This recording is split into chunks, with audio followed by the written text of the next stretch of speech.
अस्सलाम वालेकुम रहमतुल्लाहि व बरकातहू। आदाब, नमस्ते। कर्नाटका के चीफ मिनिस्टर बोम्माई ने कैबिनेट मीटिंग में ये फैसला किया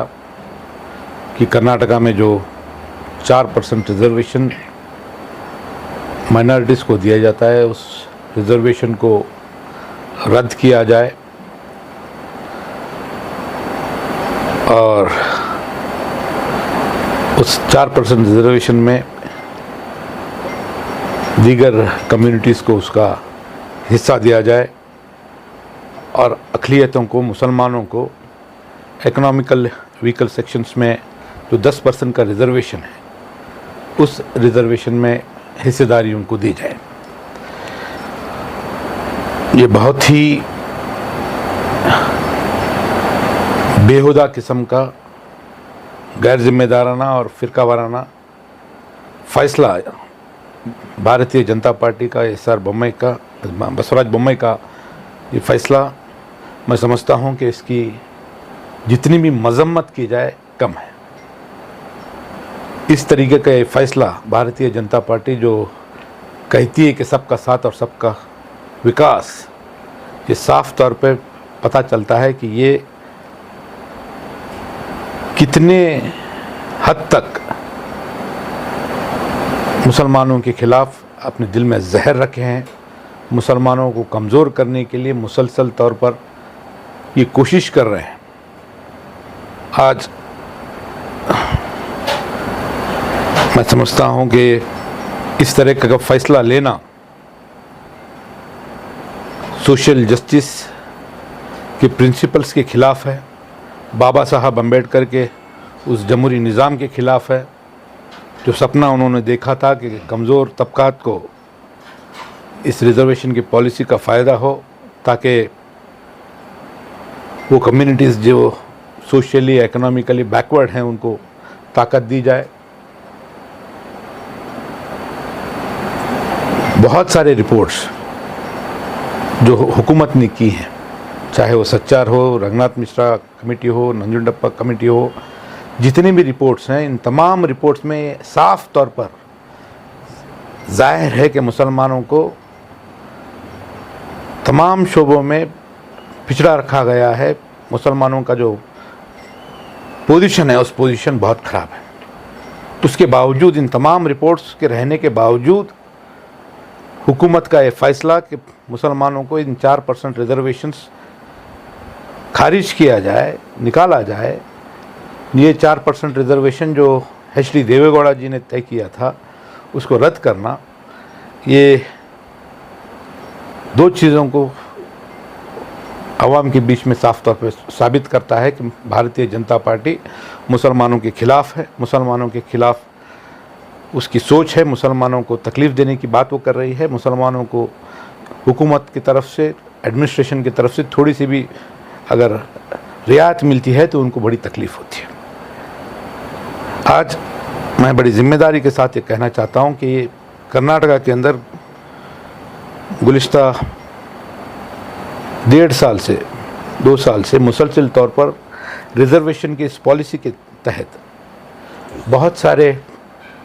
समाजों ने अपने अपने तौर पर अपने अपने हुकूक, रिज़र्वेशन के जो परसेंटेज है, उस परसेंटेज को बढ़ाने के लिए बहुत सारे मोमेंट्स यहाँ पर हुए। पंचमशाली समाज ने अपने तमाम समाज को लेकर के, उनके समाज के मठाधीश को लेकर के, उनके तमाम एमएलएस को लेकर के उन्होंने एहतजाज किया। उन्होंने अपना रिज़र्वेशन के अंदर अपनी हिस्सेदारी को बढ़ाने के लिए उन्होंने डिमांड की है। उसी तरह शेड्यूल्ड ट्राइब्स ने अपने अपने समाज के ज़िम्मेदारों ने एहतजाज किया, भूख हड़ताल किया, और तमाम पार्टी के ज़िम्मेदारों ने उन्होंने अपना परसेंटेज इंक्रीज़ करने के लिए उन्होंने डिमांड की। आपको याद होगा कि मैंने भी मुसलमानों को 10% रिजर्वेशन देने की बात मैंने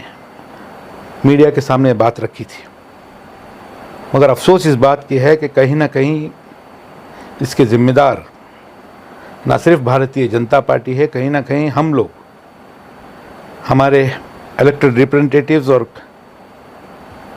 जो जिम्मेदार हैं, उनकी भी जिम्मेदारी बनती थी कि वो तमाम कम्युनिटीज़ को, जबकि इस रिजर्वेशन के इस डिबेट को इतनी बड़ी पैमाने पे कर्नाटका में जो मूवमेंट चल रहा था, एक तरफ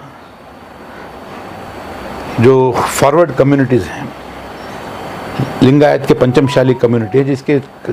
पॉलिटिकल रिप्रेजेंटेशन बहुत ज़्यादा है, इकोनॉमिकली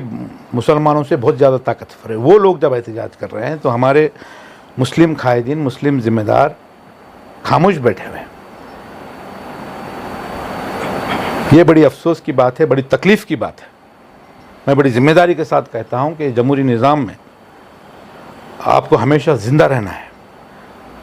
हमेशा आपको आपके अतराफ जो होने वाले मामलात के ऊपर आपको नज़र रखनी है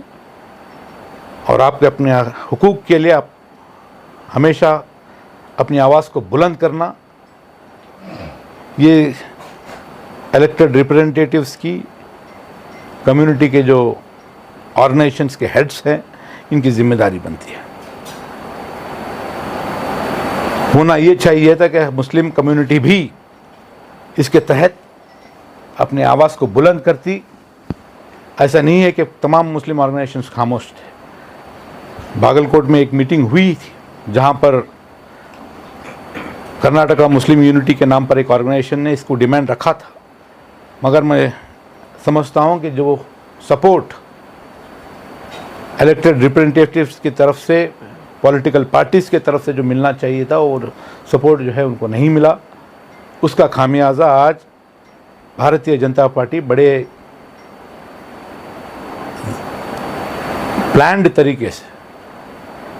ये कम्युनिटी, मुसलमानों के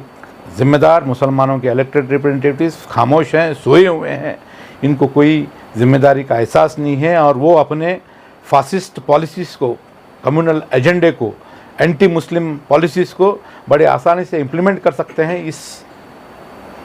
कि उनको ये एहसास होने पर इस तरह के बेहुदा किस्म के फ़ैसले बसवराज बोम्मई की कैबिनेट ने लिया है। मैं इस फैसले को कंडम करता हूं और मुसलमानों को EWS कैटेगरी में डालकर 10% रिजर्वेशन के अंदर उनको ब्राह्मण्स के साथ, फारसियों के साथ, जैन के साथ कंपटीशन करने के लिए आप अगर कहते हैं, अगर ये सोचते हैं कि मुसलमान एजुकेशनली, सोशली उतने ताकतवर हैं कि वो ब्राह्मण कम्युनिटी के साथ अगर कंपटीशन कर सकते हैं, तो इतने,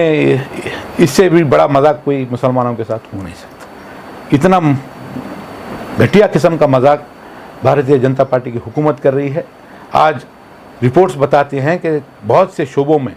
मुसलमानों की हालत हमारे दलित भाइयों से भी पिछड़ी हुई है। ये रिपोर्ट्स आपके पास हैं। रिपोर्ट्स आप रखने के बावजूद आप अगर 4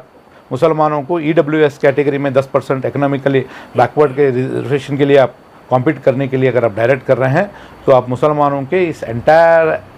पॉलिसी को जो है, रिजर्वेशन का जो सोच है, जमहूरी कॉन्स्टिट्यूशन का जो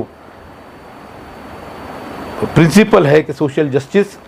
इस मुल्क में रहने वाले तमाम बासिंदों को, तमाम हिंदुस्तानियों को इस मुल्क के अंदर तरक्की करने के लिए जो सोशली, इकोनॉमिकली बैकवर्ड हैं, उनको एनकरेज किया जाए, उस पॉलिसी के खिलाफ भारतीय जनता पार्टी ने ये डिसीजन लेने के ज़रिए बता दिया है कि यहाँ पर उनकी कोई सोच नहीं है। मैं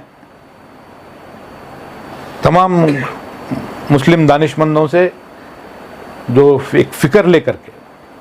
निकले हैं, मैं उम्मीद करता हूँ कि आगे इस डिसीजन के खिलाफ कानूनी लड़ाई लड़ी जाएगी और इस इलेक्शन के करीब इस तरह का फ़ैसला लेना, ये पॉलिटिकल एडवांटेज लेने के नीयत से हो या मुसलमानों को कमज़ोर साबित करने के लिए हो, मुसलमानों को कॉर्नर कर कर पोलराइज करने की नीयत से अगर किया गया है, किसी भी नीयत से किया गया है, ये नाकाबिले बर्दाश्त है। मुस्लिम कम्युनिटी इस चीज़ को बर्दाश्त नहीं करेगी और इसके खिलाफ हम तमाम लोग, गुलबर्गा के तमाम जिम्मेदारों नहीं बल्कि कर्नाटका के अंदर जितने भी मुसलमान हैं, वो तमाम मुसलमानों की एक फीलिंग है, उनको ये महसूस हो रहा है कि आज हमको एक होकर के इस भारतीय जनता पार्टी के खिलाफ हमको लड़ना है। हमारे जनता दल सेक्युलर के एचडी कुमारस्वामी साहब ने भी इस पॉलिसी को कंडम किया है और 4% रिजर्वेशन को निकाल करके वक्कलिगा कम्युनिटी को और लिंगायत कम्युनिटी को देना, ये मैं समझता हूँ कि किसी के थाली में से 2 रोटी निकाल करके दूसरे कम्युनिटीज़ को भरना, ये मैं समझता हूँ कि गैर इंसानी बात है, गैर फितरी बात है। ज़रूरत ये होती कि हम किसी भी कम्युनिटी को रिजर्वेशन देने के मुखालिफत में नहीं है, मगर आप हमारे जो 4% हैं इसको बढ़ा करके आप कम से कम 10% हमने मांग की थी, कम से कम 7% आज के वक्त को देखते हुए, हमारे मुसलमानों के हालात को देखते हुए, मुसलमानों के सोशल कंडीशन को देखते हुए, उनके इकोनॉमिक कंडीशन को देखते हुए, उनका गवर्नमेंट रिक्रूटमेंट्स में पार्टिसिपेशन को देखते हुए कम से कम 7% रिजर्वेशन होना ही चाहिए वर्स्ट कंडीशन के। उसके बावजूद आप निकालते हैं तो आपको शर्म आना चाहिए। आपको इस पॉलिसी के खिलाफ मैं अपील करता हूं कि तमाम